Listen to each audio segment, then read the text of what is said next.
इतना ज़्यादा false case लड़ा है और उसका बिल बाकी है। अब देख रहा है बिल तो मिलेगा नहीं, कम से कम नया सरकार में अपना ये बना ले कि भाई हम भी ममता के खिलाफ हैं। कल्याण बनर्जी के लेके हम लोग भारतीय जनता पार्टी के लोग बहुत सीरियस नहीं रहते हैं। उसको जोकर के हिसाब से ही पूरा सदन भी जानता है कि जोकर है। असल में बहुत नाराज है, इतना ज़्यादा फॉल्स केस लड़ा है और उसका बिल बाकी है। अब देख रहा है बिल तो मिलेगा नहीं, कम से कम नया सरकार में अपना ये बना ले कि भाई हम भी ममता के खिलाफ हैं, ताकि गलती से कोई उसको केस देना मत शुरू कर दें। तो हालांकि इस सरकार में केस होने का कोई चांस नहीं है, क्योंकि हम लोग इलीगल काम तो करेंगे नहीं।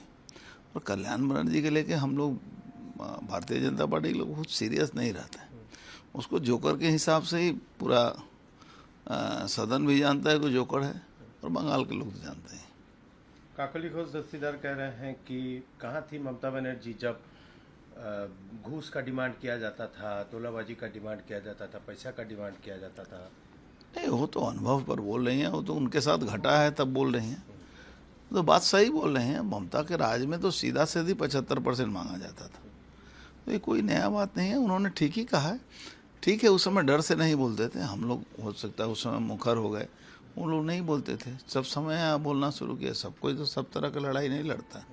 आज वो सही समय पर सही आवाज़ उठाया। उनको धन्यवाद देता हूँ कि उन्होंने आवाज़ उठाया। दादा, जो सस्पेंडेड टीएमसी के लीडर थे रिजू दत्ता, वो कह रहे हैं कि अब युवराज का चक्की पीसने का समय आ गया। सब आदमी का जवाब मुझसे मत मांगे। दूसरा है कि देखा जा रहा है कि जो 19 एमपीज हैं जो टीएमसी के खिलाफ जा रहे हैं, क्या आपको क्या लगता है, आपका पार्लियामेंट्री का अनुभव है, क्या वो इंडिया के साथ अगर जुड़ते हैं तो क्या ये अच्छा होगा, या उनके साथ पहले कभी बात हुआ है जब सदन चल रहा था? बात कुछ नहीं है, सरकार चली गई उसके बाद ही सबको लगा कि भाई अब इनके खिलाफ बोलना चाहिए।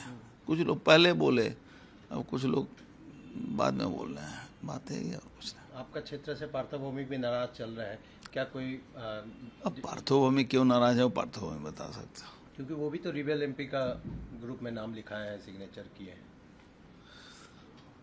सुनने में तो मुझे भी यही आया। दादा, दूसरा ट्रांसपोर्ट का डिपार्टमेंट में अगर आए तो देखा गया है कि पिछला सरकार जो पीपीपी मॉडल के तहत बहुत सारे ट्रांसपोर्ट चलाते थे, क्या उसके ऊपर नया कोई कुछ लाया जा रहा है? भाई साहब, ट्रांसपोर्ट डिपार्टमेंट को तो अजीब हालत है। एक परमानेंट वर्कर है, एक कॉन्ट्रेक्चुअल है, और एक एजेंसी कॉन्ट्रेक्चुअल है। और एजेंसी कहीं ना कहीं कार्तिक बनर्जी, कहीं ना कहीं अभिषेक बनर्जी, पूरा परिवार एजेंसी लेकर बैठा हुआ है।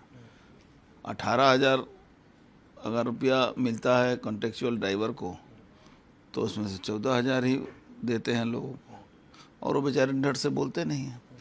तो ममता बनर्जी ने ट्रांसपोर्ट डिपार्टमेंट को एक डब्बा बना दिया।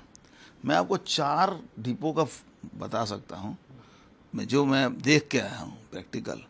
Ultadanga depot, BT road Belgharia वाला depot, Titagarh depot, Nilganj depot, जहाँ सिर्फ स्केलेटन पड़ा हुआ है और घास जमा हुआ है।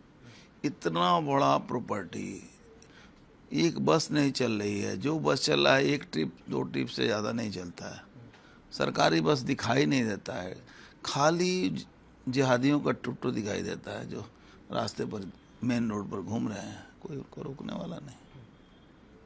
कल कारखाना भी तो बहुत सारे जूट मिल्स भी बंद हैं, वो सारे जूट मिल्स क्या दादा फिर से खुलने के मैं लिए एक मीटिंग बुलाया हूँ सोमवार को, जूट मिल जो बंद है जिनके मालिकों को, चाय बागान के मालिकों को भी बुलाया हूँ। कुछ ना कुछ सॉर्ट आउट करेंगे हम लोग। दादा, ये है कि हेयर स्ट्रीट थाने में ममता बनर्जी के अगेंस्ट में एफआईआर हुआ है, किस रूप से देखते हैं उनकी डेलीगेट? ममता बनर्जी के खिलाफ में हेयर स्ट्रीट में क्या हुआ है वो तो बात की बात है। ममता बनर्जी के खिलाफ में सीएजी ने एक रिपोर्ट दाखिल किया था कि उम्फान में इन्होंने बहुत बड़ी गड़बड़ी की है। उम्फान का जो फंड आया था उसमें इन्होंने बहुत बड़ा घपला किया था। मुझे लगता है वो भी केस होना चाहिए उन पर। अभिषेक बनर्जी के घर पर फिर से सीआईडी। वो होते रहता है। उन्होंने इतने लोगों के घर में सीआईडी और पुलिस भेजी है, तो अभी तो लोग कहते हैं देख के मन लगे।